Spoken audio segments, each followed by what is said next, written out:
Okay. Friends, after thanking Dr. Vatsala and Vinay, I would like to start my narration.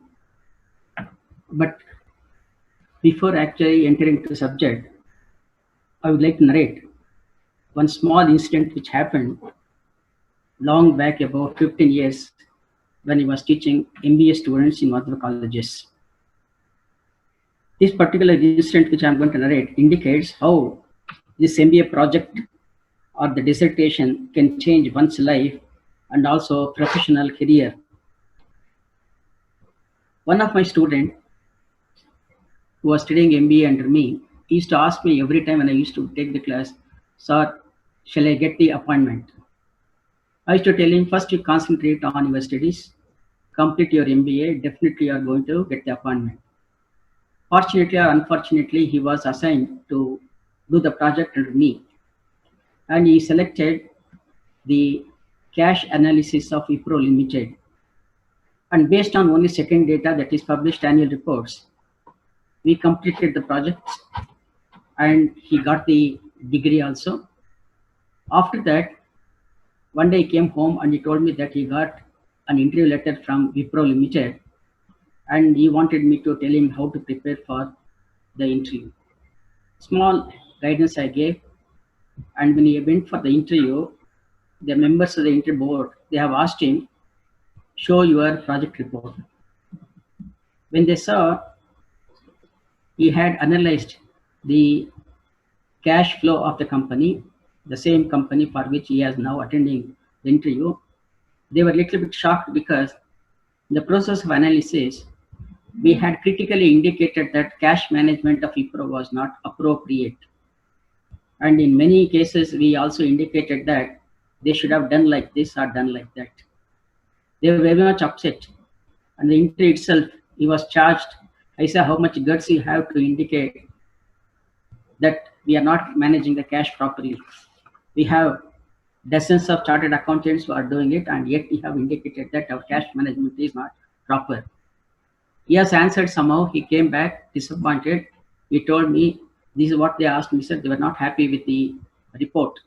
I said, okay, world is very wide. You are going to get some other job. Don't worry. But after 1 week, he came back. He told me, sir, Wipro has sent appointment order and immediately I have to join for duty. He was very, very happy. And he joined for duty. And after 6 months, he came back and he told me one day that he is quitting the Wipro job. He wanted a very job very badly at that particular time. Now he says that he wanted to quit the job. I asked him, why you want to quit? Sir, I wanted a challenging job, but the job which is assigned to me, it is monotonous. I'm getting bored. I have decided to quit the job. I said, if you are not happy with the job, world is very wide and you are going to get a job. He resigned that, joined a bank, and after 2 years, he contacted me and he told me that he is talking from New Delhi and he wanted to meet me in the evening. I said, okay. Then the same day evening he came, I asked him, where are you working now? He said, now I am working for IBM and I am traveling throughout the world, and today morning I came from China. This is the reply he gave me.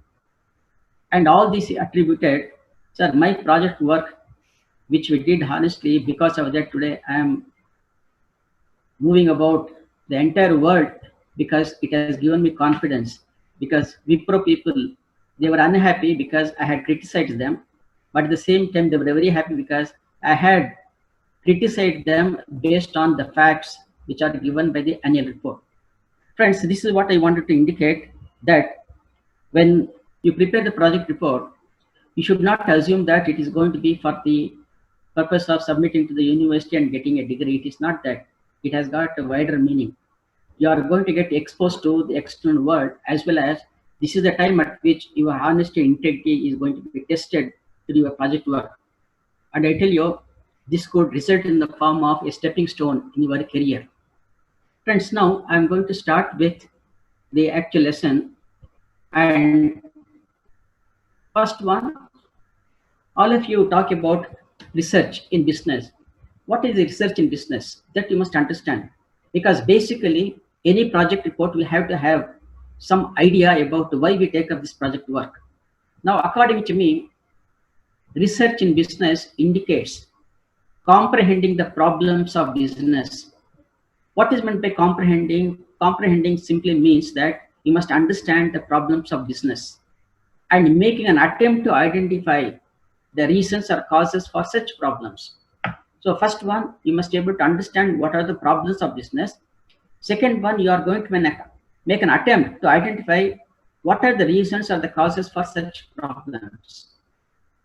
And then third one, mitigating the problems. Mitigating the problem is it is reducing the problem or finding solution to the problems. See, through your work, what is that you are going to do is you are going to lessen the problem, reduce the impact of the problem, or you are going to find solution to the problem. And what is the method you are going to adopt for that? It is through scientific research work.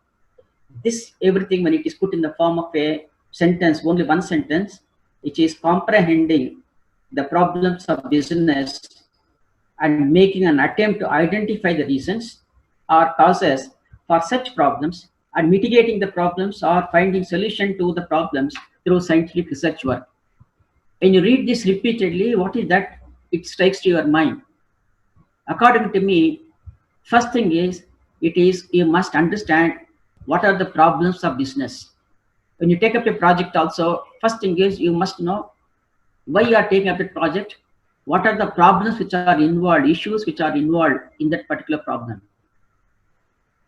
Next one, you are going to try to identify what are the causes for that particular problem. And ultimately, you try to offer some suggestions or solutions, and that has to be done only through a scientific research work. So business research ultimately will have to solve some of the problems.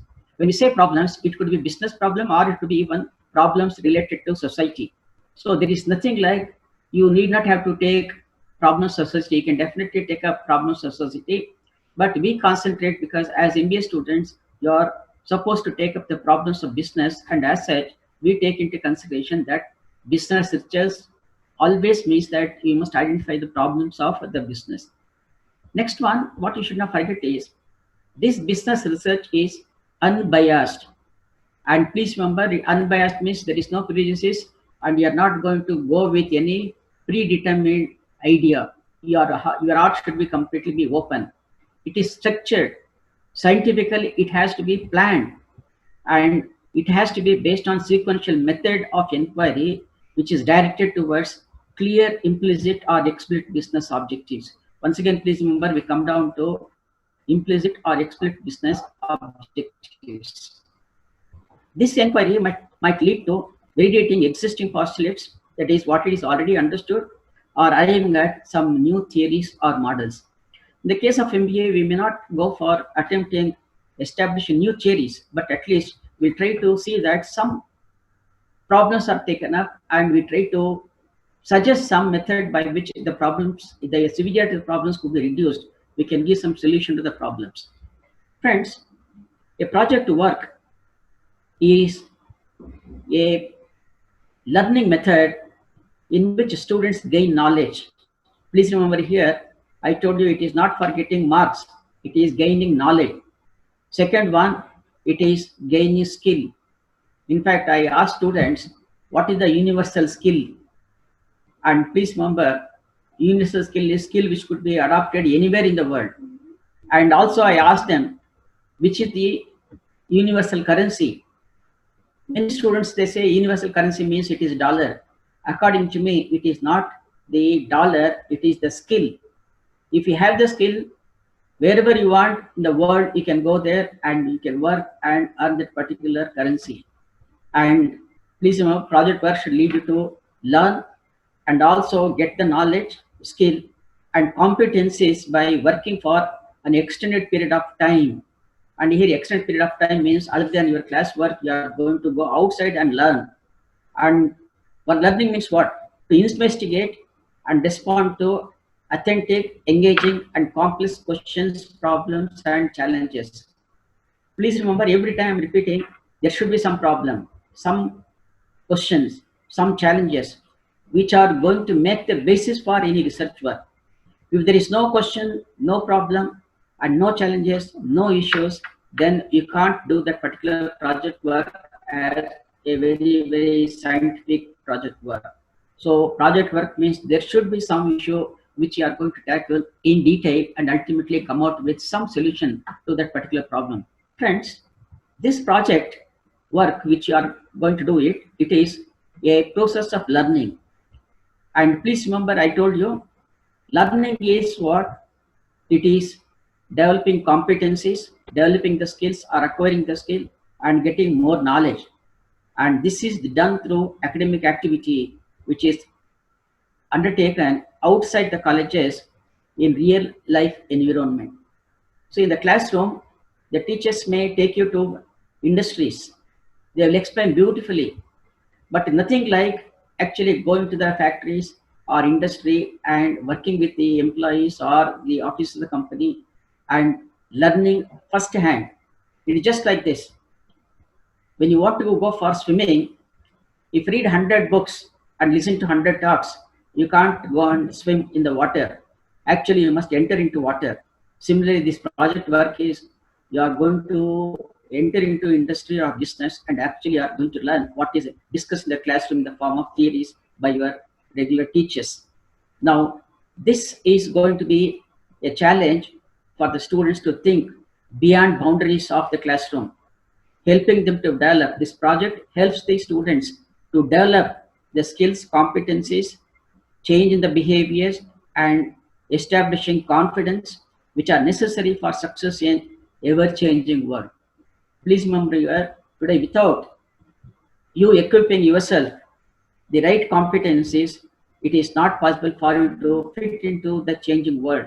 And project work enables you to acquire this particular specialized knowledge, or it could be skill or the competencies, or you are going to get exposed to the ground reality. What are the important characteristics of a research project? First one, please remember, it demands a clear statement of problem. This I am repeatedly telling you, there should be problem, and problem not only should be identified, it has to be very clearly stated. Second one, it requires a plan. It is not aimlessly looking at something in the hope that you will come across a solution. No, it has to be based on a concerted effort. A scientific approach is required. A plan is required. This is the second stage. Third one, project work is built on existing data using both positive as well as negative findings of earlier studies. At the same time, we are expected to get new data as it is required based on the topic which are selected, and it has to be organized in such a way that they answer research questions. Now, please remember, once again I repeat, important characteristics of research project is there should be a clear statement of the problem. Secondly, there should be a plan. Without the plan, you can't do it. Third one, it should use both positive information as well as negative information or findings. And also we have to collect information which is relevant for the study. So these are the basic requirements. Now, when you take up a research project, I told you it involves number of stages or plan. This we call it as research process. Now I have divided the research process into 6 categories. The sixth one is elaborate, whereas the first 5 categories are very simple and it is direct. For example, research projects involve, first one, selection of the topic, which is very important. Next one, to get exposed to the topic selected, we should go for literature survey. Third step, which is very important, you must identify what is the problem and make a statement of the problem. And after that, after the statement of problem is formulated, you are going to say, these are the objectives of my study. Objectives also could be classified into major objectives as well as minor objectives. Based on the objectives, you are going to indicate what the scope and what are the limitations of the study. And as I told you, sixth one is research methodology, which is going to indicate to the outsiders what is the methodology which you have adopted for doing the research. It indicates what, then how you got the data, that is sources of data collection, then what is the technique which you adopted for the collection of data, then plan of analysis, which indicates what are the various statistical tools which are used, and ultimately how you have presented the report, which is in the form of the chapter scheme. All this put together, it is called a research process. Now, as I told you, the first step in any research work is it is selection of the topic. I came to know that when we have submitted a synopsis, some students' synopsis as well as title has been accepted by the university, where in the some cases they have identified and they have indicated some small modifications. In some cases, they have rejected the title as well as the synopsis. Now, those students whose topics are accepted, you should feel happy, and those students who have been asked to go for slightly modification, and also those whose title as well as synopsis has been rejected, they can carefully listen to this particular topic selection, and you can think of going for selecting the topic very, very scientifically. First one, what you should not forget is the ability to develop a good research topic is very, very important skill. Selection of topic is not simple. That itself is going to be one of the ability which you must possess. Everyone will not have. And second one, normally guides require you to select your own topic of interest. Many times students meet the guides and they ask the guides to give the topic. Guides, when they give the topic, it becomes the topic which is interesting to them or in which they have the expertise. That is not the requirement. What students should not forget is topic which they want to select that should be interesting to them. It is because if you want to find the joy of doing a project work, you must have a lot of interest in that. So don't ask the guides to give the topic. You select the topic, consult the guide, asking them whether there is scope for doing the project in that particular topic, and also ask them whether the relevant data is available. And many times they may ask you, where are you going to get the data? You should be in a position to indicate what are the sources of data which you are going to get for that particular specific topic which I have identified. So selection of topic, don't leave it to guides. It has to be done only by you because it is your study and you should be in a position to enjoy and also have the interest. So select the topic which is going to be interesting to you. The third one which you must remember is be aware that selecting a good topic may not be easy. And many times, please remember, you may have to discuss with number of people, discuss with your teachers, discuss with business people. And please remember, this I'm going to discuss at a later stage, how important that one should be in a position to apply their mind to select a good topic.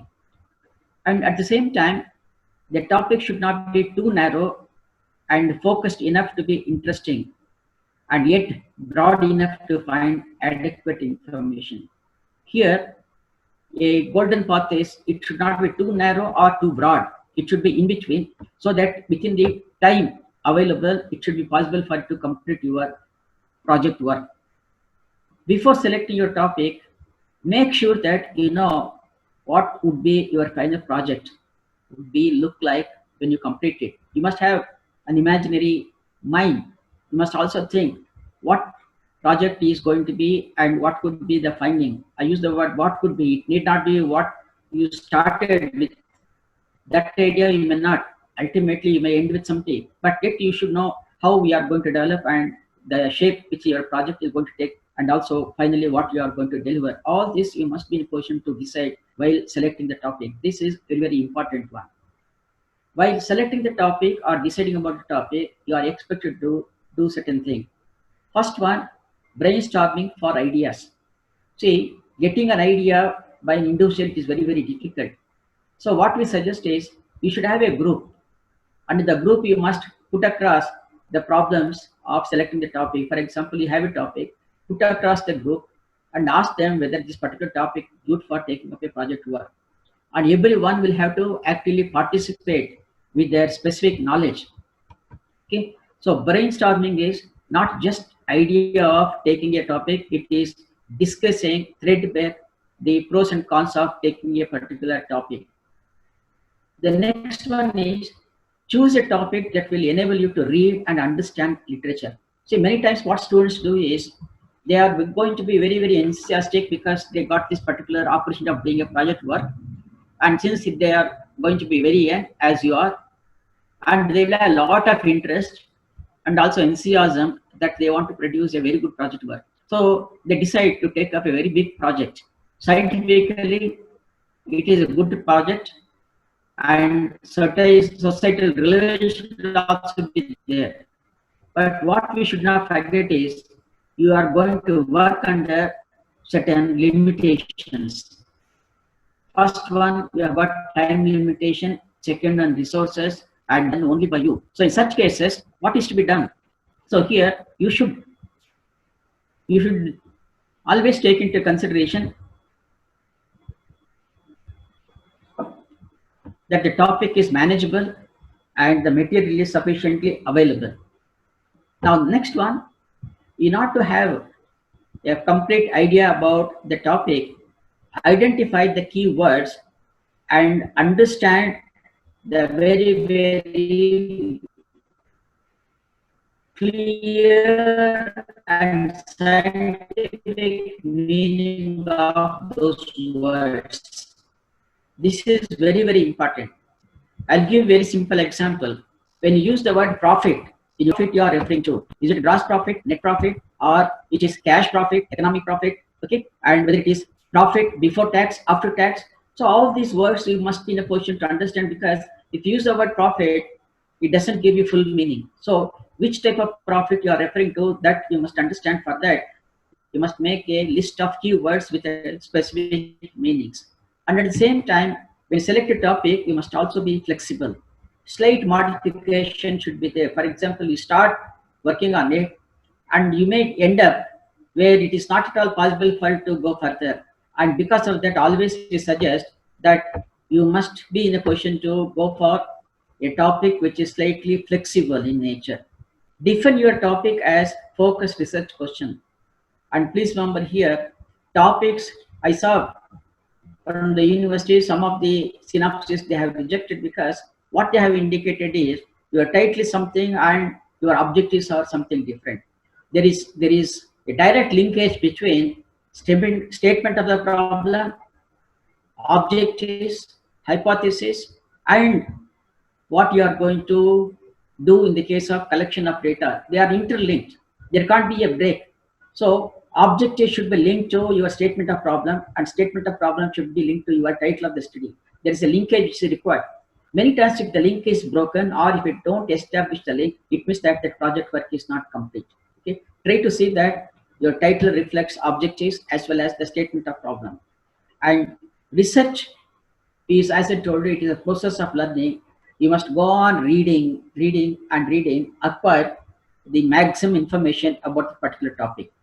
And ultimately, you must be in a position to prepare a statement. And that particular statement should be always indicate the whole summation of your project. Now, when it's how you are going to prepare a title for that particular topic which you have selected. Whenever you prepare a title should not be too short or too lengthy. It should be brief and self-explanatory. For example, anybody who reads that particular title should be in a position to understand what exactly your project report would have contained. Okay, title itself should be self-explanatory. So this requires a lot of care while deciding about what should be the title. It should relate directly to the main objectives of the proposed research. That is what I told you. Topic, title, objective, statement of problem, they are interlinked. So when you prepare the title should reflect what is the main objective of your research work. A more specific and descriptive subtitle can be added if necessary. For example, to indicate main methodology that will be applied.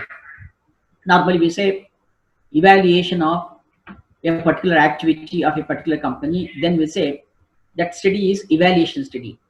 Similarly, for example, performance evaluation. We say analytical study, empirical study, descriptive study. That indicates exactly what you are going to do it. That may not come in the title. So what we say is, it is role of education institutions in avoiding unemployment problem. And subtitle will be analytical study. Okay. So whether its subtitle is required or not, that again you must decide. And many times your guides will help you to deciding about whether you should have the subtitle. Title of the final report can be slightly different from working title of the synopsis. Here there is always some problem. In the university, sometimes the university people accept when there is a small change in the title. Sometimes the university may not accept it because it all depends upon the perception of the individuals who are going to evaluate your reports. Some people say original title is this, and the title which is given now after the completion report, it is exactly reflects the original title, so let us not bother about it, we will accept it. Some people may be there, they may say that original title is given, now the title is different, so we will not accept it. So as far as possible, I use the word as far as possible, see that your original title is maintained. Only when there is small change required, we must indicate why that particular change has been incorporated with sufficient proof to substantiate why you have gone for that it is very much required, that you can't miss. Now, one or two titles I am going to give you. For example, one title could be the effective participatory management of the employees. This is the main title. Subtitle is a case study of BHEL. So here you are going to indicate that you are going to study the effectiveness of the participatory management on the employees, and the study is made in the case of BHEL. Similarly, another title could be the glass ceiling effect. Glass ceiling effect is nothing but when the women workers work, whether they are going to be given the promotion as men or there is going to be some limitations. Sometimes the employers may feel that this job is only for men and women should not be given employment, okay, or promotion. This is what we say, it is glass ceiling. Now this is main heading, and subheading or subtitle will be analytical study relating to railway employees. So glass ceiling effect could be in banking sector, or it could be in other sectors, or it could be in railways, or it could be in hospitals, or it could be education institutions. So that you are going to indicate in the form of subtitle.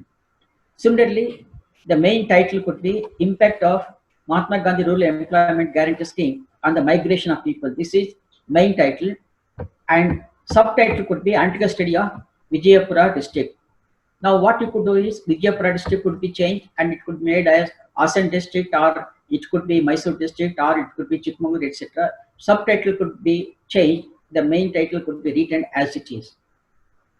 Now again I repeat, the first stage is you are going to go for selection of the topic. Second stage is you are going to decide about the title with the subtitle. Now you will not have full knowledge about the whole thing. You have decided only title, selected the topic and you have prepared the title. The next stage is you must acquire a lot of knowledge about the work done already in the same field. This could be done through what is called as literature survey. Literature survey is nothing but reviewing of literatures. Literature survey happens to be a major part of any research proposal. In order to demonstrate that your project makes significant contribution to the field, you need to show that you are aware of the traditions and state of art in the research in that particular field. In putting in simple words, literature survey indicates that you are going to study what are the various works which are done in the particular area. It could be research work, or it could be descriptive work, or it could be even the work done by the government. You are going to gather information about all the issues relating to the topic which you have selected, and sometimes we are also going to give you the methodology followed by others, what is their findings, and what are the loopholes in their earlier study. All this you are going to study through the literature survey. Literature survey makes it to learn and acquire the complete knowledge about the topic which you are selected for studying further. This is the first step, in fact, to acquire complete knowledge about the topic which you want to take up in the form of research work.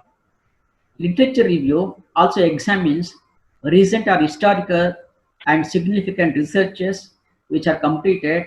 It could be company data, industry reports, which could be basis for the proposed study. And normally when you go for literature review, you are expected to prepare a brief report of that. We call it as abstract. And many times we identify the integrity of the students, the honesty of students when you study the literature survey. So literatures normally we expect it could be 8 to 10 pages. Sometimes it could be voluminous 100 pages or 200 pages, as in the case of some of the commission reports. What students normally do is they will not read even the 8-page report. They are going to read the abstract given for the 8-page report. It could be 4 or 5 lines, and they take up only that and they indicate that they have completed research work. This is going to be easily identified by the examiners. So your sincerity and honesty is going to be reflected when you go for literature review. Please do it honestly. Spending time in studying the literatures, available literature, is going to really make you to become expert in that particular field. So you need only very brief report which has to be written. We call it as abstracts of the reports. It is very, very essential that it is appended in the project work. And normally don't go to the abstracts as I told you. Go and refer to the original sources. That is very, very important. And discuss how the literature applies to your study. For example, just because it is available in the internet, download 100 different literatures only because the title is something like, for example, Milk Federation. But whether it is relevant for your study or not, without identifying when you download it, is no use. You must indicate how a particular article is relevant for your study. That is very, very important. Indicate, after reading the literatures, indicate the weaknesses, the faults in the design or in the approach, which is already followed by somebody, so that you are not going to follow the same mistake or adopt the same mistake, and you are going to overcome the limitations of that particular early research works which are conducted. If a study story depends upon second data, indicate the bias or lack of bias inherent in it. Many times when our research project is depending on the secondary data, we have this particular risk because the data would have been collected by somebody at some point of time for some other purposes. We are going to use that. How far that particular data collected few years back is going to be relevant for us? Is it going to really reflect what we wanted? Those things are to be very much verified, and blindly just because it is available, we should not take into consideration. For example, a literature which is published in the year 1950, how far it is going to be relevant in 2020, that you must always take into consideration. It might have become most irrelevant. And what is the fun in making reference to that? Okay, so you should be very, very careful to use the secondary data. Ultimately, it should indicate, that is, literature should indicate need for proposed research work, and you must also indicate what are the shortcomings or gaps in the earlier study. See, normally, suppose if you make 30 or 40 literature surveys, and submitting, you are going to indicate the literature survey indicate that this particular area very, very specifically has been ignored or not covered in the earlier studies, and this is the scope which is left to me, and I consider this as gap. And you must make a statement that we call it as gap analysis. You must indicate that this particular gap is available for me to take up the research work, and based on this I am proceeding. That means if already somebody has done on the same field, where is the necessary for you to take up the same research work? There is no need. So you must indicate, even when 100 people have done, where is the scope for you to take up that particular additional research work?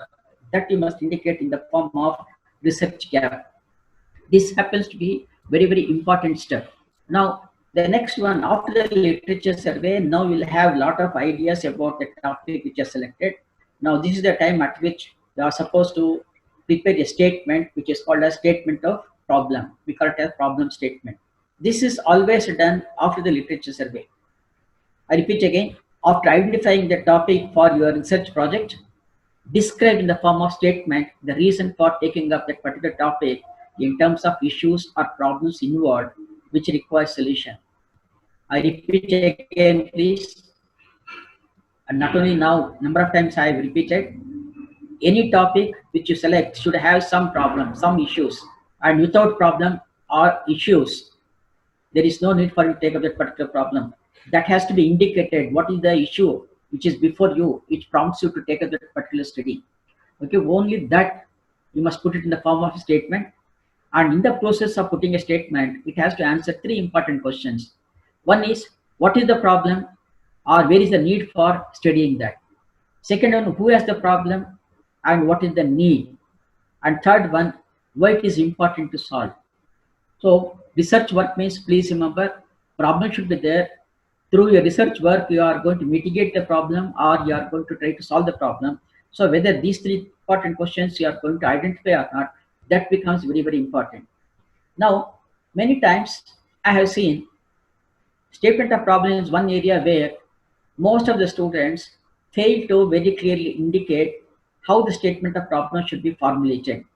I have taken an example here and go through a number of times. I'm going to explain now, and also you can go through a number of times. And when you prepare your statement of problem, kindly follow the same method because this is the scientific way of indicating the statement of problem. Now, the slide indicates the title, statement of problem, how it should be. And please remember immediately I have indicated it all depends upon topic selected. Now let us assume that we have selected a topic which is biogas production from paper waste blend with cow dung. All of us we know conventionally biogas is produced through cow dung. Now what we have taken is why not the biogas is produced along with the cow dung, mixing paper waste which are available in plenty everywhere. This is the topic which we have selected. Okay. Now I'm going to narrate the story and then I'm going to indicate how the statement of problem should be. See, the narration is the possible shortage in fossil fuels and environmental problems that the world is facing today requires long-term actions for sustainable development. Please remember here, we have used the word sustainable development, which indicates that development without causing imbalance in the ecology. This we must keep in mind. Economic development without causing imbalance in the ecology, that is what we call it as the sustainable development. Now, what is happening today is we are making use of the crude oil, and it is reported that a day may come when the crude oil may not be available because it is not renewable energy, it is an exhaustible energy. So what is the alternative? Alternative is we have to, in a push, we will have to have a alternative method of producing energy. Now, one of the alternative method is it is biogas. Further, renewable energy sources appear to be one of the most efficient and effective solutions. Biogas has been considered as one of the best alternatives for fossil fuel. Biogas technology has been viewed as a very good source as sustainable management of waste. And please remember, biogas means always, you should not forget that by using the waste, we are preparing the energy. In India, which all of us know, cow dung is considered as an important input for producing biogas in rural areas. This all of us know. Though we generate huge quantities of animal waste, this is what now I have indicated, what exactly the picture which is prevailing in our country. We generate huge quantities of animal waste, industrial waste, food processing waste, plant residues, etc.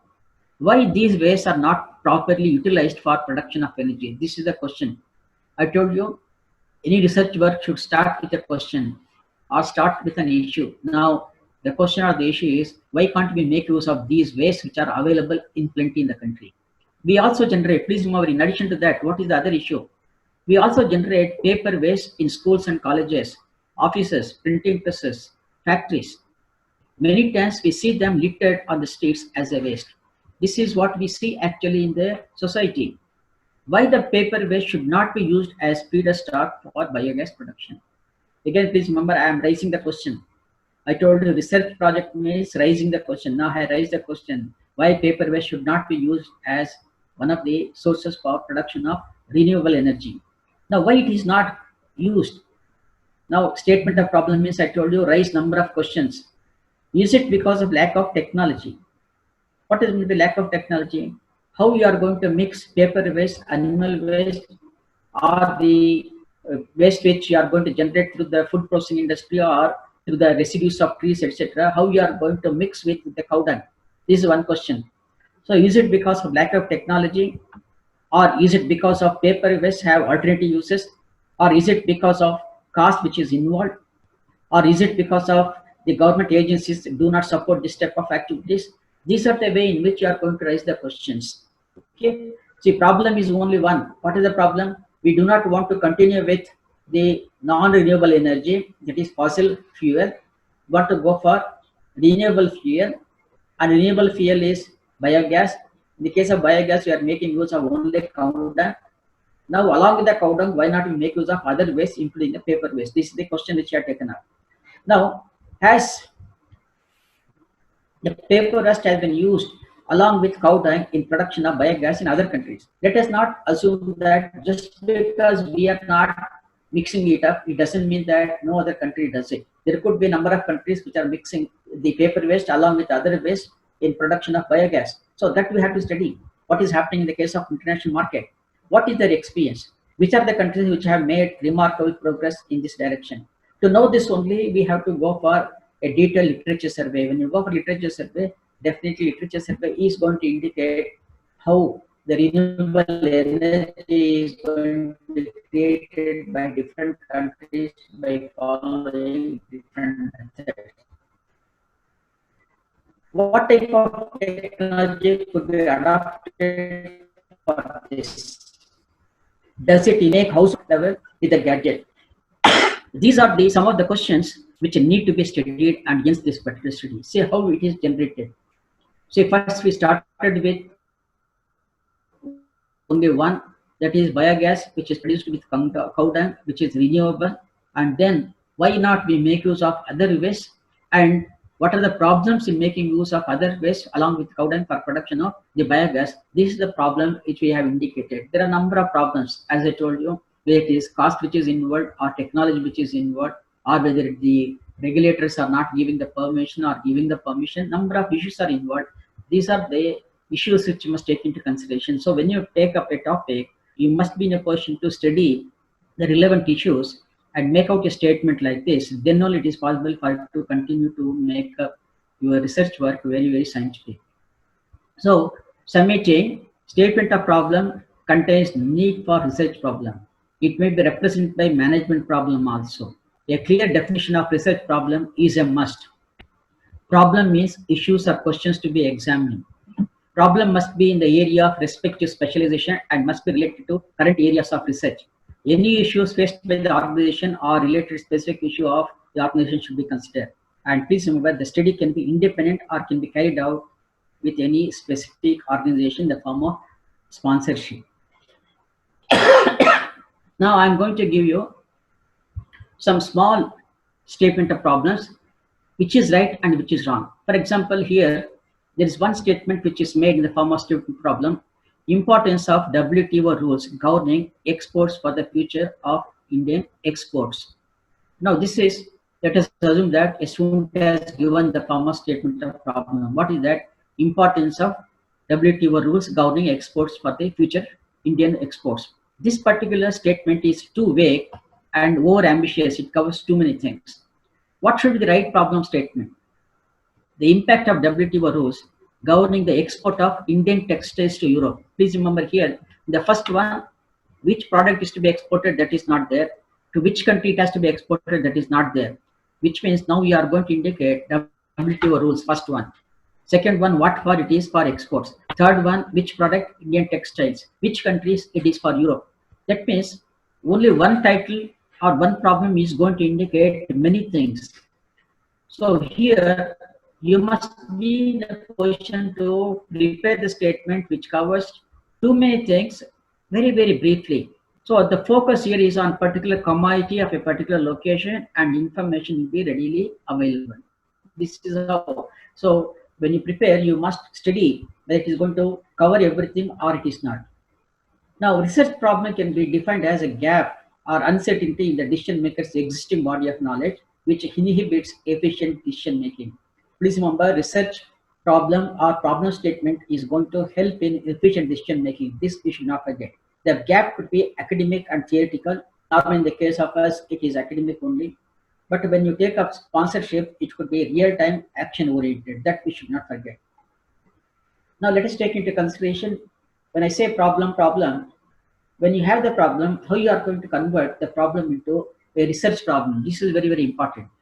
Now, I have given some 3-4 examples that will make you very clear what is problem and how the problem could be converted into research problem. For example, one problem is what should be done to increase customer base of organic product in the domestic market. All of you know nowadays people are very health conscious and they want to go for purchasing of only organic products. What is the problem? Problem is we want to enlarge the customer base for organic products. This is the problem. What is the research problem? Research problem identifies how to go about that particular problem in a scientific way. So problem is how to increase the base, how you are going to do it. What is the awareness and purchasing intention of health conscious consumers for the organic products? So when you want to increase the base, unless you take into consideration what is the level of awareness and what is the purchasing intention and about the health consciousness, it is not possible for it to increase the base. So problem is what should be done to increase the customer base of organic products in the domestic market. Research problem is what is the awareness and purchase intention of health conscious consumers in the organic products. Another question, how to reduce turnover rates in BPO sector? Very simple question. How to reduce turnover rates? This is the problem. If the same problem is given to you, it becomes research problem. How it is? What is the impact of shift duties on work exhaustion and turnover intention of BPO employees? See, I have indicated one. There could be number. See, how to reduce turnover rates. I have taken only one problem, and that research problem I am going to concentrate on that. So what is that I have taken? I have linked the turnover ratio to impact of shift in the duties of the workers in BPO. So problem is how to reduce the turnover ratio, and research problem is what is the impact of shift duties on work exhaustion and turnover intention of BPO employees. See how a problem could be converted into research problem. Similarly, how to improve the delivery process of Videx hearing aids in India. Videx is the name of the company. Hearing aid is something which is used in the form of some small gadget to improve the hearing. Okay, how to improve the delivery. The research problem is how does Videx industry leader is managing the supply chain in India. So here please remember, Videx industry is nothing but industries which manufacturing the hearing aids. So how the leader is following the supply chain in India, that if you study automatically you can think of improving the delivery system for your products also. Now let us take up another problem. Can housing and real estate growth be accelerated? How can you accelerate the growth in housing and real estate? This is the problem. Research problem is what is the current investment real estate and housing? Can the demand in the sector be forecasted for the next 1 year? So one is very vague. The second one, the research problem is very clear. This is how we are going to convert the problem into the research problem. Friends, again I am going to repeat. Select the topic, first stage, give a right title to the project. After the second stage is over, you are going to go for detailed literature survey, which is going to help you to acquire the complete knowledge about the area in which you wanted to do the project work. Then the fourth one is, it is preparation of the problem statement. Now when the problem statement is ready, now you are ready for formulating the objectives. Till then it is not possible. So don't directly jump into preparation of the objectives. Only when you have completed the statement of problem as well as the literature survey, then only you must be in a position to think of going for formulating the objectives. Normally in the case of MBA projects, we expect 3 to 4 objectives. Sometimes students, because they are enthusiastic, they prepare 6 to 8 objectives. It is not necessary. If you restrict the objectives to 3 to 4, that is sufficient, because each objective may require a questionnaire.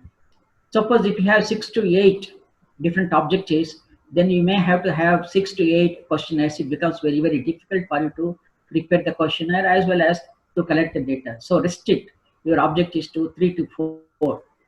Only in the case of some important cases, you may exceed by maybe 1 and not beyond 5. Now, this particular objectives address the purpose of the project. Why you are doing that particular project, that is going to be indicated. So what we are going to do is, what is that study is? Study is an inquiry into effectiveness. Effectiveness of what? The performance appraisal system, where it is in XYZ company. So when you analyze, you are going to come across three important phrases there. Based on this, we are going to have the objectives. First one, to study the performance appraisal system of XYZ Limited. So what is the existing system which is prevailing in the company? Second one, to determine the major factors influencing effectiveness of performance appraisal system. So here you can take up a comparative study. If XYZ company has got similar type of a dozen companies, then what you are going to do is you are going to take up in ABC company, this is the method adopted, in PQR, this is the method which is adopted, and in XY, this is the method which is adopted, and how XYZ companies appraisal system is better than others or it is worse than others, that you are going to make in the form of a comparative analysis. To investigate the effectiveness, current performance appraisal by analyzing each factor contributing to the effectiveness. That means effectiveness is sum total of contributory factors. So what are the factors which contribute for the effectiveness? That also you must take into consideration. So only one question, an inquiry into effectiveness of performance appraisal system used by XYZ, and for that you can have three different objectives. So statement of problem is very, very important based on that.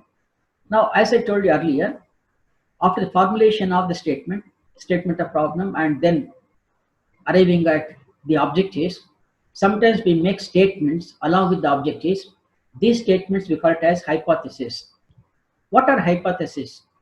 Hypotheses are tentative statements which are made to be tested or verified through statistical methods to accept the statement made or to reject the statement. Please remember here, the statement made is not to prove or disprove. You are going to only test the statements, whether the statement made is right or it is wrong. So don't think of proving the statement or disproving, it is only testing. So hypothesis is a tentative statement made which requires to be tested, and this testing is done through statistical methods. Normally it is related to objectives of study. I told you, please remember, first one, selection of the topic, title, statement of the problem, literature survey, objectives. Now we have come to hypothesis. Stage by stage we are coming. So after the objectives, hypotheses are formulated based on the objectives which are already formulated.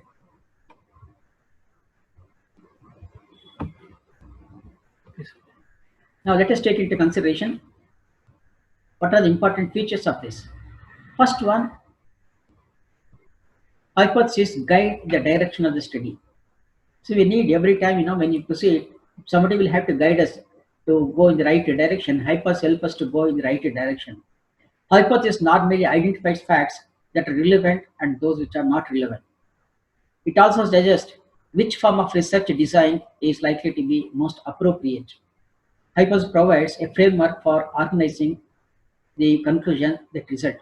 Even though it may look very abstract for you, now I will take up examples and explain how the hypotheses are going to help you. See, for example, now I have taken only one objective to study the pattern of investment among the households in Bangalore and Belgaum. So what is that you are going to come across when you dissect this particular sentence? One is it is a study. Okay. Second one, it is pattern of investment. That is when people have the money, how they are going to invest. And who are the people or who are the investors? It is households in Bangalore and Belgaum. That means we have taken two cities and the household savings, how they are going to invest, that is what we are going to study. For this, I have formulated three hypotheses, and each hypothesis has got an alternate hypothesis. For example, the first hypothesis, investment pattern is independent of city of dwelling. What it indicates, whether you stay in Bangalore or in Belgaum, it makes no difference, pattern is same. What is the alternate hypothesis? Investment pattern is dependent on city of dwelling. That means if you stay in Bangalore, the pattern is different. If you stay in Belgaum, the pattern is different. You can't make a comparison. Okay, this is the first hypothesis. Please remember, pattern of investment only. Again here, pattern of investment only. But here, one we say it is independent, the other one we say it is dependent. Keeping the same objective, I can have another hypothesis. Investment in stock markets independent of city of dwelling. Investment, Naila hypothesis, alternate hypothesis, investment in stock is dependent on city of dwelling. Now please remember here, we he spoke investment pattern. Now, investment pattern could be investing in mutual funds, investment in equity or debt funds, investing in gold, investing in real estate. It could be any form of investment. Now, the second hypothesis very specifically it talks about investment in only in stock market. Okay, so null hypothesis is investment in stock market is independent of city of Delhi. Alternative hypothesis investment stock in dependent of city of Delhi. It makes a difference. Now, further, investment pattern is independent of income levels. This is null hypothesis. Alternate hypothesis. Investment patterns depend on income level. Please remember again, investment pattern only we have taken, but this investment pattern is linked to now income levels. So if the income is more, people are going to invest more, or the income is less, people are not going to invest more. This is considered, and we have two hypotheses, null hypothesis, investment pattern is independent of income. That means it is not nothing to do with income level. The other one, it indicates that the investment pattern depends upon the income level. See, only one objective, you can have three hypotheses, both null hypothesis as well as alternate hypothesis. Similarly, I have taken another example to explore the constituents of domestic savings in Bangalore and Belgaum. Here we take up savings of the people. So first hypothesis, domestic savings are independent of interest rates. That means domestic savings is related to interest rates. So first say null hypothesis it is independent of interest rates. Second one says domestic savings are dependent on interest rates. That is, if the interest rate is more, domestic savings are more. This is what we understand. See, what you should not forget is we are talking about only domestic saving. Second one, domestic savings are independent of city of Delhi. So if you stay in Bangalore, whether their savings are more, or if you stay in Belgaum, the savings are more. This we take into consideration place of residence. Then third one again, it is domestic savings only. Domestic savings are independent of income levels. That means if the income is more, we save more, or if the income is less, we don't save more. This is what the third hypothesis indicates. That means, please remember, only one objective. For that, we have got three hypotheses which is formulated, and always we take into consideration null hypothesis and we test through the respondents' information given, and ultimately we arrive at whether the statement made is right or wrong, and that has to be linked to the objectives. Friends, now I come to the scope of the study. A complete study of any phenomena is highly difficult or not manageable because the world is so big and the universe is, in terms of statistical term, universal population also going to be very big. It is very difficult for to take up the complete study. So what we do is, if at all you want it to be done for the entire universe means population or all the people involved, it requires large amount of data and time and resources. Since it is not possible, what we do is, in all research work, we restrict the research to a limited area in the form of indicative scope. Scope defines the selected problem within the manageable limits. Scope also include limitation number of objectives. It could be in the form of geographical area, reference time period, magnitude of the study, or type of organization, etc. So indicating scope is also very important. Now please remember, I'm indicating objectives, scope, and limitation. Objectives specify the research goals. Scope indicates draw the boundaries of the research. Limitations explain under what circumstances the research data becomes useless. The next step is we are going to suppose to take up the methodology which is going to be adopted, which we call it as research methodology.